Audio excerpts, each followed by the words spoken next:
In the early hours of April the 2nd, an event unfolded that would forever be remembered as a turning point in American trade policy.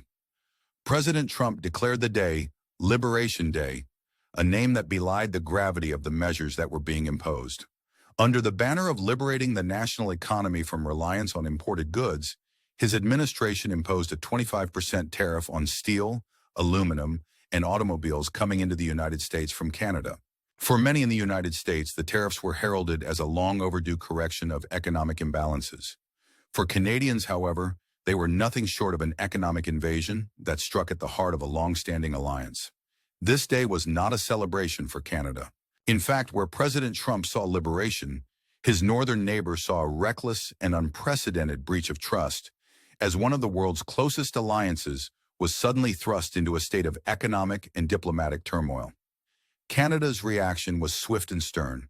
Former Canadian Prime Minister Justin Trudeau warned that his country would not stand idle if the imposition of these hardline trade measures went forward. He announced that Canada would impose a 25% tariff on goods worth 155 billion Canadian dollars, approximately 107 billion US dollars, from the United States beginning on March 4th. While the measures threatened to affect roughly $474 billion US worth of products related to the automotive industry, a sector in which Canada is a major supplier, the underlying message was clear. Canada would respond in a proportionate and responsible manner to defend its national interests. Many Canadians, including veterans who had once fought alongside American forces and dual citizens living on both sides of the border, felt a deep sense of betrayal. In a long, troubled dialogue punctuated by insults and dismissals, President Trump had even gone so far as to refer to Prime Minister Trudeau as governor, a remark that dared to liken Canada to a mere 51st state rather than an equal ally. Formerly, discussions of unity and integration in North American economic policy painted a picture of deep cooperation and mutual respect. Yet now, with tariffs being slapped on critical sectors and diplomatic jabs exchanged publicly, the very foundation of that relationship was crumbling. In one instance, President Trump mused about the possibility of Canada becoming the 51st state, praising the idea with tongue-in-cheek comments about potential tax cuts and improved health coverage. Although these remarks might have elicited a smirk or two among those who appreciate a sarcastic take on politics, they resonated as an insult that the people of Canada had never before experienced from any U.S. president. Across the border, leaders from Newfoundland even vocally decried what they saw as an imperial agenda emerging from the White House, a stark departure from the respectful discourse that had once defined U.S.-Canada relations. As the tariffs loomed large over the economic horizon, the impact was not strictly confined to the immediate bilateral trade. Experts warned that the 25% tariff on imported vehicles would result in an increase in the cost of each domestically produced car by approximately $3, while vehicles manufactured in Canada or Mexico could see price hikes upward of $6. Such steep increases threatened not only to erode consumer purchasing power, but also to precipitate declines in sales and even job losses within the automotive industry. Global financial markets reacted with palpable unease. The S&P 500 dropped 2% soon after President Trump's announcement, signaling widespread uncertainty about the potential escalation of a trade war. It was becoming increasingly clear that while the measures were ostensibly designed to protect the domestic economy, they were simultaneously undermining both international confidence and long-established diplomatic relationships. Yet the complexities of this geopolitical drama were not confined to tariff rates or balance sheets. The president's erratic approach to leadership was vividly on display, with his actions often reflecting an emotional volatility that belied the calm image of a seasoned leader. The incident of midnight tweets, more than 10 posts in the span of one tumultuous hour, captured the world's attention. Mimicking the raw, unpredictable passion of a heartbroken teenager, President Trump took to social media at 2 a.m., threatening that if the European Union and Canada were to team up, he would unleash killer tariffs. These posts, devoid of any formal structure or official statement, were as unnerving as they were emblematic of his leadership style. One could almost imagine a 2 a.m. rant on the part of someone who, having recently experienced a breakup, seeks to inflict pain on anyone who might dare to reject them. The question that began to arise was whether these actions were the calculated maneuvers of a strategic mind or simply the outbursts of a leader losing control. Within 24 hours of those late-night missives, a backlash erupted. Prominent figures and former staunch allies of the president began to distance themselves from his unpredictable rhetoric.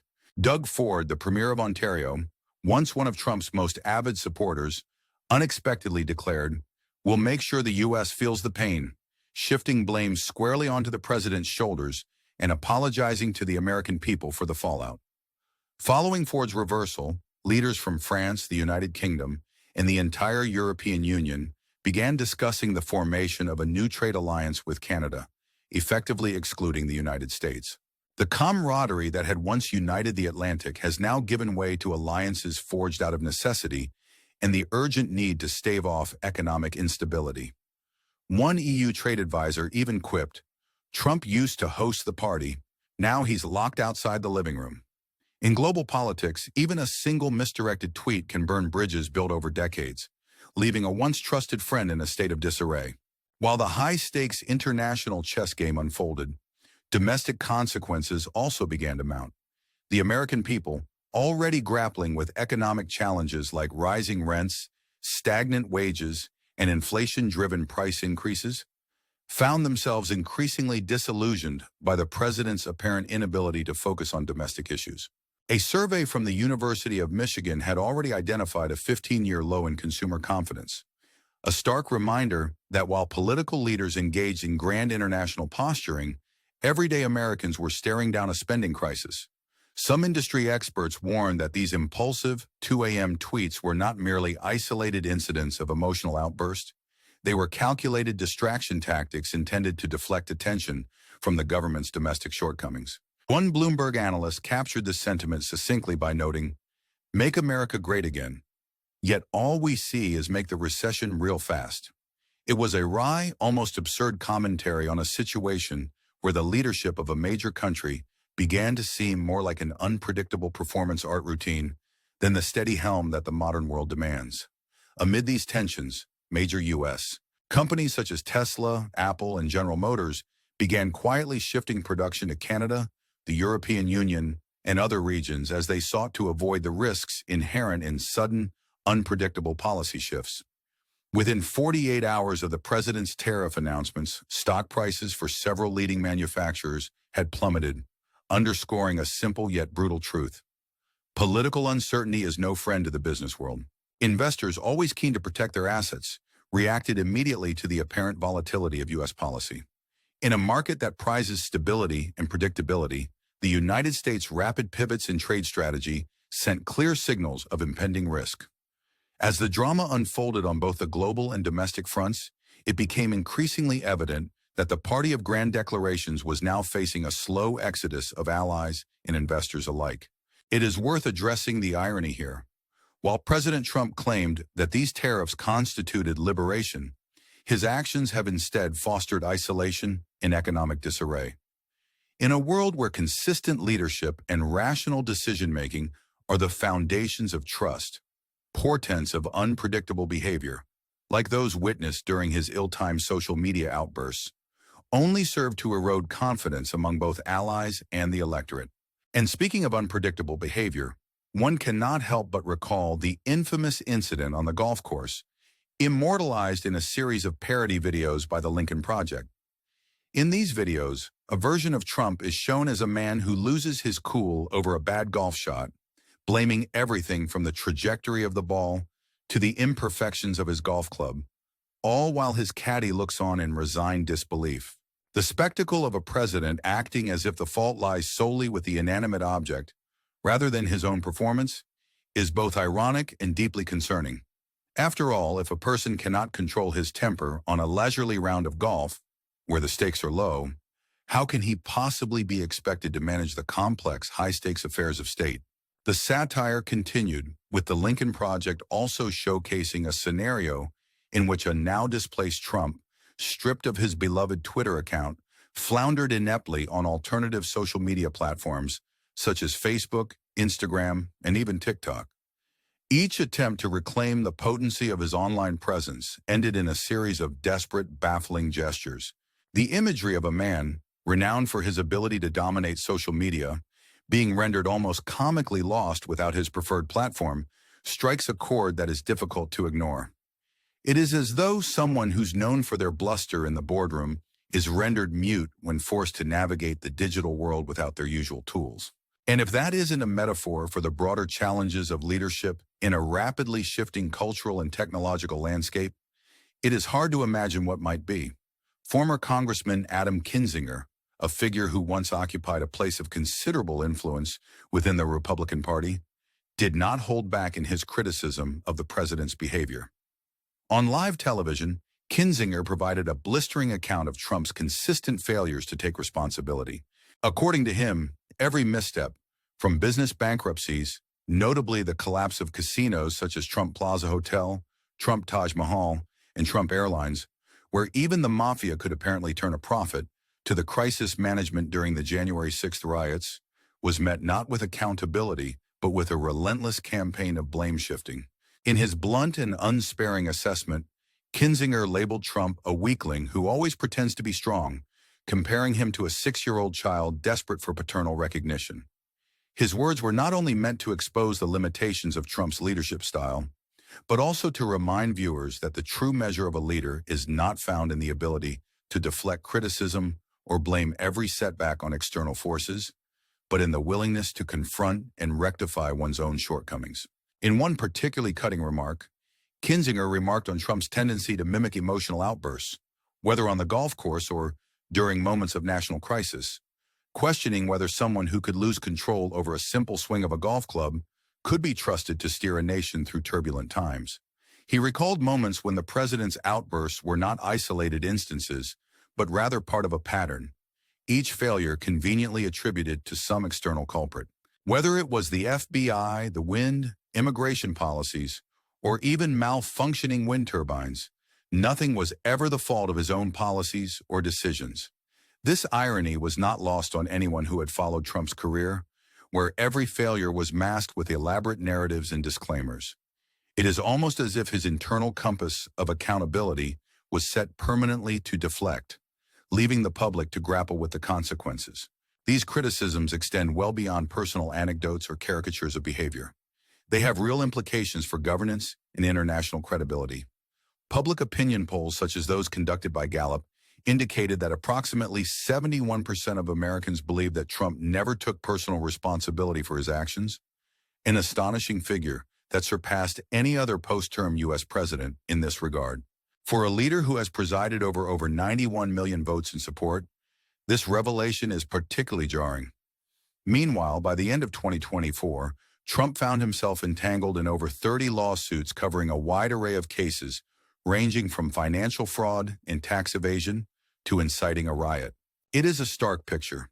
A man whose career is littered with bankruptcies, not just in the literal sense, as exemplified by his multiple casino failures, but also in the figurative sense of being bankrupt in integrity and responsibility. In a somewhat ironic twist of fate, while his supporters lauded him as a business genius, Forbes records paint a markedly different narrative, one in which Trump filed for bankruptcy 6 times, his so-called genius repeatedly exposed by the harsh realities of market economics. It is these disjointed narratives and unexplained contradictions that have allowed Trump to amass large crowds at rallies and command loyalty from millions of Americans, even while his policies and actions consistently baffle experts and elicit scorn from political observers. Michael Moore, the veteran filmmaker, provided a much-needed dose of brutal honesty when he discussed the state of American politics. Moore's words cut through the veneer of pomp and circumstance, reminding viewers that the very foundation of the nation, a country built on the ideals of freedom and equal opportunity, was being undermined by a leadership that appeared more interested in personal theatrics than in coherent governance. "How could it be a proud day?" Moore famously remarked on live air, "when a man who was not elected by the people becomes president of the United States." These words resonated deeply with those who saw the promise of America. The notion that America is a nation of immigrants, a melting pot of cultures, each contributing to the collective strength of the country, eroded by divisive rhetoric that pitted one group against another. Moore dismantled the anti-immigrant narrative that had come to define much of Trump's political messaging. Pointing to statistics from a 2023 Pew Research survey, he highlighted that 78% of immigrants in the United States felt directly offended by the president's inflammatory comments about the border. In a striking comparison that bordered on the absurd, Moore likened Trump's unpredictable policy decisions to the haphazard nature of Brexit, a decision made impulsively that ended up costing an entire nation its place in a collective union. One could almost imagine Trump twirling his non-existent mustache in the dead of night, plotting another move that would not only damage America's international standing, but also further alienate large segments of its own population. Yet amid all the chaos, the interplay of tariffs, shifting alliances, and explosive social media escapades, one cannot help but marvel at the contradictions inherent in the current administration's approach. On one hand, there is a fervent desire to assert American dominance and protect domestic industries. On the other, the very actions taken to do so only serve to isolate the country further and stoke internal dissent. It is a scenario that forces us to ask, are we truly witnessing a strategic leadership model, or is this merely a series of impulsive decisions that, over time, will lead to irreversible damage? While some may argue that the bold tactics of confronting traditional allies and imposing drastic trade measures are necessary for correcting long-standing economic imbalances, others see it as a dangerous display of unilateralism that risks alienating partners who once formed the bedrock of a global order founded on cooperation and trust. At the heart of this turbulent saga lies the pressing issue of national leadership. Leadership, by its very nature, requires steady hands and clear vision, qualities that are increasingly called into question when decisions are seemingly made in a fit of midnight rage, when a simple toxic tweet can reverberate across the globe and unsettle markets worth billions of dollars. Critics have noted that if a leader's only recourse in times of crisis is to hurl accusations at every conceivable adversary, from foreign governments and domestic critics to the very elements of nature like the wind, then what hope is there for constructive, long-term policymaking? It reminds one of that old ironic joke. If a man blames the wind every time his kite crashes, maybe he should consider that the fault might lie with the kite itself. In this case, however, the stakes are far higher than a failed kite. They are the economic and political futures of millions of people. In the midst of this maelstrom, many viewers might be wondering how such a dramatic sequence of events could unfold in the modern era of politics, a time when information is instant and accountability is expected to be a given. The spectacle of a president whose outbursts at 2 a.m. are dissected by experts in boardrooms and on live television alike is as surreal as it is alarming. It calls into question the very framework upon which national policy is built, and it raises profound concerns about the reliability of a leader who seems more adept at managing a social media circus than at navigating the complexities of international diplomacy or economic reform. For those watching this evolving narrative, it might be a good moment to pause and reflect on not only the political and economic implications of these events, but also the cultural and emotional undercurrents that drive them. The story of these tariffs, the impassioned reactions from both sides of the border, and the cascade of unpredictable moves by a once vaunted leader is not simply a matter for economists or diplomats.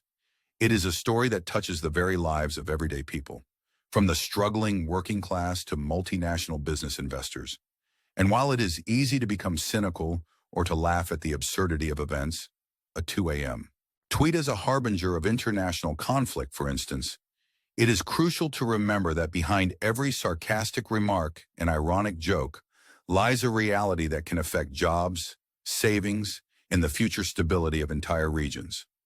If you find these developments as absorbing and significant as we do, consider subscribing to our channel and engaging with our content by liking or commenting on this video.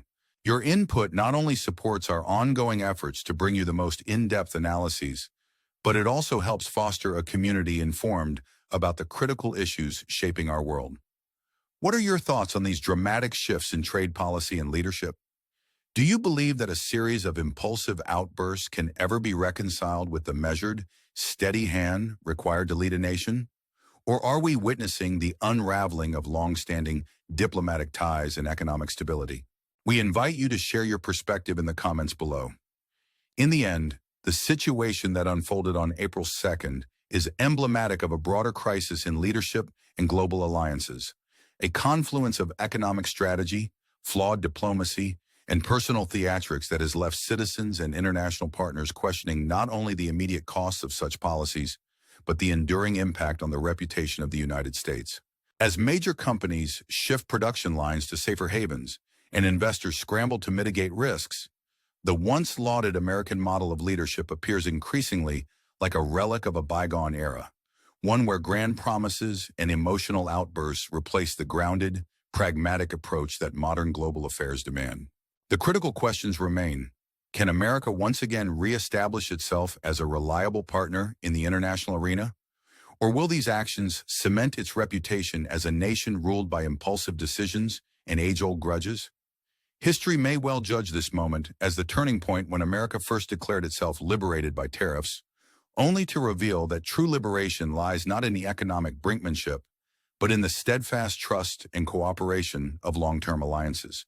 For millions of Americans and their international counterparts alike, the answers to these questions will determine whether the path forward is one of continued isolation or the restoration of a vibrant, collaborative global community. Reflecting on the tumultuous series of events, from controversial tariff announcements and bitter diplomatic exchanges to the theatrical displays of emotional volatility, it becomes evident that the current landscape is marked by uncertainty and rapid, often erratic shifts. The dramatic irony is not lost on those who follow politics closely. After all, leadership is meant to inspire confidence and stability, not trigger market crashes or diplomatic rifts at 2 a.m., much like a comedian whose poorly timed punchline leaves everyone cringing rather than laughing. Yet amidst the chaos and controversy, there remains hope that reason will eventually reclaim its rightful place in the halls of power. As this saga continues to evolve, the stakes for the American people and its global partners are higher than ever. The choices that lie ahead will determine not only the economic future of nations, but also the deeper principles upon which international friendships are built. In an era when trust is as delicate as it is essential, the need for responsible, accountable leadership has never been more urgent. It is a matter of national interest as well as global stability, and one that requires thoughtful deliberation rather than impulsive declarations made in the obscurity of the early morning hours. So, as we witness the unfolding of these events, which range from trade wars and diplomatic spats to social media meltdowns and public outbursts, it is incumbent upon each of us to critically examine the implications, not only for policy, but for the very fabric of society. Do these dramatic acts of defiance reflect a robust exercise of national sovereignty? Or are they harbingers of deeper systemic issues in a country that is teetering on the brink of isolation? In your view, can effective leadership be achieved through such volatile tactics? Or should we hold our leaders to a higher standard, one that requires introspection, accountability, and unity? We encourage you, our audience, to ponder these questions and share your insights in the comments section. In conclusion, the story of Trump's so-called Liberation Day and the cascading series of events that followed encapsulate a dramatic shift in both political discourse and international relations. What began as an attempt to assert economic independence has spiraled into a complex narrative of shifting alliances, market instability, and a profound questioning of leadership competence. The stakes are monumental and the outcomes remain uncertain. But one thing is clear: in a world where every tweet, every decision, and every declaration can have far-reaching consequences, the call for stability, responsible governance, and mutual respect is louder than ever. As we continue to bring you analysis and updates on these unfolding developments, remember that your perspective matters. Subscribe, like, and comment to join the conversation. After all, in times of uncertainty, it is our collective voice that can pave the way for a more measured and inclusive future.